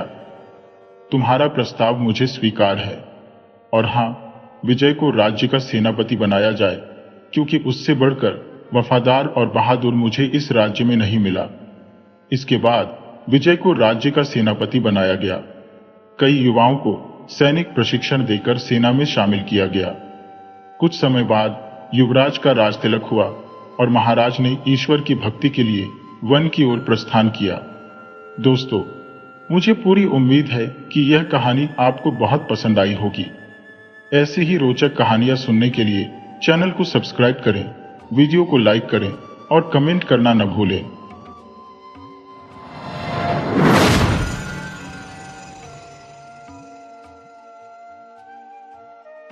एक संपन्न सेठ था जिसके एकमात्र पुत्र की बारात बड़ी धूमधाम से शादी करके वापस लौट रही थी। वापसी के समय वे एक घने जंगल में विश्राम के लिए रुके। उस जंगल में एक विशाल खेजड़ी का पेड़ था जिसकी ठंडी छाया में सारी बारात ठहर गई। दुल्हन ने मुंह फेरकर घूंघट हटाया और बैठ गई। संयोगवश उस खेजड़ी के पेड़ पर एक भूत का निवास था। इत्र और फुलेल की सुगंध से महकते दुल्हन के खुले चेहरे को देखकर भूत की आंखें चौंधिया गईं। उसने सोचा, क्या नारी का ऐसा रूप और यौवन भी हो सकता है? भूत सोचने लगा कि क्यों न वह इस दुल्हन के शरीर में प्रवेश कर जाए, परंतु इससे दुल्हन को तकलीफ होगी और वह इसे तकलीफ कैसे दे सकता है। यह सोचकर वह असमंजस में पड़ गया। फिर उसने सोचा, क्यों न वह दूल्हे को पकड़ ले, लेकिन दूल्हे को पकड़ने पर भी दुल्हन का ही मन तड़पेगा। ऐसे विचार पहले कभी भूत के मन में नहीं आए थे। आखिरकार विश्राम पूरा हो गया और बारात चल पड़ी। जब दुल्हन उठकर चलने लगी, सजी धजी दुल्हन एक बैलगाड़ी में चढ़ गई। भूत सोचने लगा, यह दूल्हा कितना भाग्यशाली है, कितना सुखी है। भूत के हृदय में मानो कांटे चुभने लगे और जैसे आग भड़कने लगी। भूत के मन में ऐसी उलझन कभी न हुई थी। बैलगाड़ी के आंखों से अदृश्य होते ही वह मूर्छित हो गया। उधर बैलगाड़ी में बैठे हुए दूल्हे की उलझन भी कुछ कम नहीं थी। 2 घड़ी हो गई मगजमारी करते हुए, परंतु विवाह के खर्चे का हिसाब अभी तक नहीं मिल रहा था। बापू नाराज होंगे क्योंकि खर्च कुछ अधिक हो गया था। दुल्हन बैलगाड़ी से बाहर देखने लगी। उसकी नजर रास्ते में लगे हुए पेड़ों पर पड़ी। दुल्हन बोली, यह पेड़ तो ठेठ गांव वालों की पसंद है। खाने की इच्छा हो तो बताओ, मैं तुम्हें छुहारे खिला दूं, नारियल दे दूं, जी भरकर खाओ। दुल्हन भी ठेठ गांव वाली निकली। वह हट करके बोली, नहीं, मुझे तो बस पेड़ तोड़कर खाने हैं। दूल्हा कहने लगा, तुम्हारी अपनी पसंद है। मेरा तो एक बार मन हुआ कि इन पेड़ों के बदले में अपना 9 लखा हार भी दे दो। दूल्हा कहने लगा, ऐसी बेवकूफी की बातें फिर मत करना, बापू नाराज होंगे। वे रूप की बजाय औरतों के गुण का अधिक आदर करते हैं। दुल्हन मुस्कुराती हुई बोली, अब मालूम हुआ, आप बापू के डर से ही हिसाब किताब में उलझे हुए हैं, परंतु सारी बातें अपनी अपनी जगह पर शोभा देती है। विवाह के समय हिसाब किताब में फंसना कहाँ का न्याय है। दूल्हे ने कहा, विवाह होना था सो हो गया, परंतु हिसाब किताब तो अभी बाकी है। विवाह के खर्च का सारा हिसाब किताब संभाल कर ठीक तीज के दिन मुझे व्यापार के लिए प्रदेश जाना है। ऐसा शुभ मुहूर्त फिर 7 बरस तक नहीं आएगा। परंतु गवार दुल्हन को यह शुभ मुहूर्त की बात सुनकर रत्ती भर भी खुशी नहीं हुई। पति प्रदेश चला जाएगा, यह बात सुनते ही उसके मन का स्वाद बिगड़ गया, जैसे कोई दिल को दबाकर खून निचोड़ रहा था। यह कैसी अनहोनी बात सुनी, उसे विश्वास ही नहीं हुआ। फिर पूछा, क्या कहा आपने? व्यापार की खातिर प्रदेश जाएंगे? दूल्हा गर्व भरे स्वर में बोला, इसमें क्या शक है, तुम खुद अपनी आंखों से देख लेना, हीरे मोतियों के ढेर लगे हैं, परंतु दौलत दिन दूनी रात चौगुनी नहीं बढ़ती रहे तभी अच्छा है। व्यापार तो बनिए का पहला धर्म है, अभी तो दौलत बहुत बढ़ानी है, ऐसा बढ़िया मुहूर्त कैसे छोड़ा जा सकता है। दुल्हन ने फिर कोई बात नहीं की। बात करने से मतलब भी क्या था? एक एक करके सारे पेड़ों का जिक्र करते हुए दुल्हन सोचने लगी कि इस पति के भरोसे पर वह माँ बाप का आंगन छोड़कर आई है। यह तो ठीक तीज के दिन शुभ मुहूर्त की बेला में व्यापार करने के लिए प्रदेश जाना चाहता है। दूल्हा अपने हिसाब में डूबा था, दुल्हन अपने ख्यालों में गोता लगा रही थी और बैल अपनी चाल में मग्न थे। चलते चलते बारात अपनी मंजिल पर पहुंची। आखिरकार सेठ की हवेली के सामने बारात आकर रुकी। गाजे बाजे और ढोल नगाड़ों के साथ दुल्हन का स्वागत हुआ। शाम को हवेली में घी के दिए जलाए गए। रात्रि के दूसरे पहर में दूल्हा हवेली में आया और आते ही दुल्हन को नसीहत देने लगा कि घर की इज्जत का पूरा ध्यान रखे, सास ससुर की सेवा करे। देखते ही देखते 5 साल गुजर जाएंगे, फिर किस बात की कमी होगी। नसीहत की इन अनमोल बातों को दुल्हन चुपचाप सुनती रही। इधर जंगल में बेहोशी की हालत में पड़ा भूत जब होश में आया तो उसने चारों तरफ देखा। चारों ओर सुनसान जंगल ही था। यह सब दुल्हन के चेहरे का जादू था। उधर दुल्हन का पति उस यौवन से मुंह मोड़कर परदेश की राह पर चल पड़ा। उसने एक पोटली में हीरे मोती बांध ली और जाते हुए वह उसी खेजड़ी के पेड़ के पास से गुजरा। भूत ने उसे तुरंत पहचान लिया। आदमी का रूप धरकर उससे राम राम किया और पूछा, भाई, अभी तो विवाह के मांगलिक धागे भी नहीं खुले, इतनी जल्दी कहां चल दिए? सेठ के लड़के ने कहा, क्यों, मांगलिक धागे क्या परदेश में नहीं खोलते? भूत काफी देर तक उसके साथ चलता रहा। सारी बातें जान ली कि वह 5 साल के लिए परदेश में व्यापार करेगा।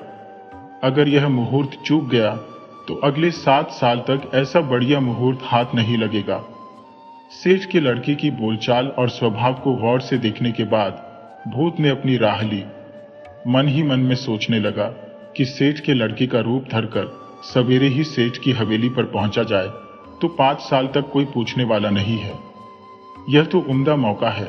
फिर उसने एक पल की देर भी नहीं की। हूबहू सेठ के लड़के का रूप धरकर वह गांव की तरफ चल पड़ा। मन में खुशी की सीमा न थी। वह सीधा हवेली न जाकर पहले सेठ की दुकान पर पहुंचा। हिसाब किताब करते हुए सेठ ने बेटे को देखा, तब भी उसका मन नहीं माना। परदेश के लिए गया हुआ बेटा वापस कैसे आ सकता है? आज तक उसने कभी मेरी बात नहीं टाली। बापू के होठों पर आती हुई बात को बेटा बगैर कहे ही समझ गया। हाथ जोड़कर बोला, आप मेरी बात पहले सुन लें। व्यापार के लिए सलाह मशवरा करने के लिए ही मैं वापस आया हूं। अगर आपकी मर्जी नहीं होगी तो घर बगैर गई ही मैं वापस मुड़ जाऊंगा। रास्ते में समाधि लगाए हुए एक महात्मा के दर्शन हो गए थे। उनके सारे शरीर पर दीमक लगी हुई थी। मैंने सफाई की, दीमक हटाई, कुएं से पानी निकालकर उन्हें नहलाया, पानी पिलाया, खाना खिलाया। तब महात्मा ने खुश होकर वरदान दिया कि सवेरे पलंग से नीचे उतरते ही मुझे रोजाना 5 मुहूर्त प्राप्त होंगे। परदेश जाने के विचार से वह वरदान खत्म हो जाएगा। अब आप जो आज्ञा दें मैं वही करूंगा। सेठ खुशी खुशी उसकी बात मान गया। सेठ के साथ सेठानी भी बहुत खुश हुई। इकलौता बेटा आंखों के सामने रहेगा। दुल्हन को खुशी के साथ साथ आश्चर्य और गर्व भी हुआ कि भला यह रूप छोड़कर कौन परदेश जा सकता है। दुकान का हिसाब किताब और भोजन करने के बाद पति रात के समय हवेली में आकर सो गया। दुल्हन बिना किसी संकोच के उसके पास आकर बैठ गई। दुल्हन मुस्कुराती हुई बोली, मैं जानती थी कि तुम बीच राह से ही लौट आओगे। मेरे रोकने के बावजूद भी क्यों ना रुके? आखिर मेरी मनौती सच हुई ना? यह बात सुनते ही पति के मन में बवंडर सा उठा। इस पवित्र दूध में कीचड़ कैसे मिलाए? इसको छल से बढ़कर कोई पाप नहीं होगा। यह तो मुझे असली पति मानकर खुश हो रही है। सोचने लगा कि चेहरे से क्या होता है। अगर वह सच्चा पति होता तो व्यापार के लालच में औरत को छोड़कर क्यों जाता? क्या उसने इसीलिए हाथ थामा था कि ऐसे रूप को वह छोड़कर चला जाए? वह थोड़ा खिसक कर कहने लगा, दरअसल मैं तो कोई दूसरा आदमी हूं। इसके बाद उस भूत ने दुल्हन को सारी बात बताई कि उस खेजड़ी के पेड़ पर उसका ठिकाना है और उसके रूप को देखकर उसकी क्या हालत हुई थी। कैसे वह उसे देखकर बेहोश हुआ और कैसे वह वापस होश में आया।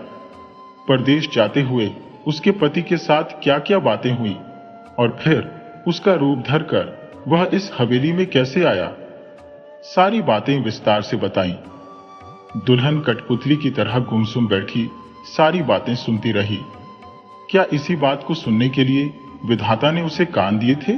उसकी कलाई को सहलाते हुए भूत आगे कहने लगा, माँ बाप को तो रोज 5 मोहरे चाहिए और दुकान की कमाई से मतलब है। असली बात से उन्हें कोई लेना देना नहीं है, परंतु अगर तुम्हें ना बताया तो यह प्यार के मुंह पर कालिक पुतेगी। तुम्हें तड़पाकर मैं प्रेम का आनंद नहीं लेना चाहता। फिर भी उम्र भर तुम्हारा एहसान मानूंगा कि तुम्हारे प्रेम की वजह से मेरे हृदय का जहर अब अमृत में बदल गया। दुल्हन के दिमाग में एक लहर सी उठने लगी। वह सोचने लगी, मेरे जन्म के समय घर वालों को कोई खास खुशी नहीं हुई थी। लड़का होता तो अधिक खुश होते, और अब एक पति मिला तो वह भी व्यापार और हिसाब किताब में खोया रहता है। उसे ना तो बैलगाड़ी में मेरी बात समझ में आई और ना ही रानीवास में सुना। रानीवास और सेज छोड़कर अपने व्यापार के लिए चल पड़ा। वापस मुड़कर भी नहीं देखा। और आज इस भूत ने प्रेम की ऐसी रोशनी जगा दी जो आज तक मैंने नहीं देखी। 7 फेरे वाला पति जबरन रवाना हो गया तो उस पर वश नहीं चला। भूत वाली इस प्रीत के सामने भी उसका वश कहां चलता। जाने वाले को रोक ना सकी तो फिर रानीवास में आने वाले को कैसे रोके। पति ने तो उसे इस मझधार में छोड़ ही दिया था। भूत होते हुए भी इसने प्रीत जताई तो कैसे इनकार करें। अपनी सुध बुद्धि विसार कर भूत की गोद में लुढ़क गई। चुटकियों में दिन बीतने लगे। व्यापार खूब बढ़ा, लेन देन खूब बढ़ा। माँ बाप खुश थे। सारा इलाका सेठ के लड़के से बेहद खुश था। बस उसमें एक ही कमी थी कि सेठ के लड़के का पत्र आता तो वह फाड़कर फेंक देता, वापस कोई जवाब न देता। इस आनंद और यश के बीच में देखते ही देखते 3 बरस बीत गए। भूत भी उस हवेली में रम गया था जैसे सेठ का सगा बेटा ही हो। बहू भी रानीवास के नशे में विभोर थी। इसी बीच बहू के गर्भवती होने की खुशखबरी सेठ को मिली। सेठ फूला न समाया। दिन घोड़े की गति से बीतने लगे। 5 महीने बीते, 7 महीने पूरे हुए और फिर 9वां महीना भी चालू हो गया। बहू दिन भर रानीवास में सोई रहती और उसकी दासियां 8 पहर हाजिर रहती। इधर सेठ के असली बेटे का भी हाल सुनिए। वह परदेश में दौलत इकट्ठी कर रहा था। सोचता था बापू बेहद खुश होंगे। बीच बीच में आसपास के व्यापारी उससे मिलते रहते थे। उसे वहां पाकर वे बहुत ही आश्चर्यचकित होते। एक दफा एक व्यापारी ने पूछ ही लिया कि वह गांव से कब वापस आया। यह सुनकर उसे कम आश्चर्य नहीं हुआ। जवाब दिया कि उसने तो अभी तक गांव की तरफ मुंह भी नहीं किया। क्या वे पागल तो नहीं हो गए? व्यापारी जोर देकर कहने लगा और विस्तार से सारी बात बताई, परंतु उसे फिर भी विश्वास नहीं हुआ। वह सोचता था कि यह सब लोग उसके व्यापार से जलते हैं, इसीलिए ऐसी बातें करते हैं। परंतु एक दिन सवेरे सवेरे की बात है, एक भरोसेमंद पड़ोसी ने आकर उसे खबर दी कि बहू को बच्चा होने वाला है। सेठ का लड़का बोला, अगर ऐसी बात होती तो घर वाले मुझे जरूर खबर देते। मैंने 5-7 चिट्ठियां तो लिखी ही थी, परंतु एक का भी जवाब नहीं आया। पड़ोसी ने कहा, भले आदमी, जरा सोचो तो सही कि घर वाले खबर क्यों करते और किसको करते। उनका लड़का तो बीच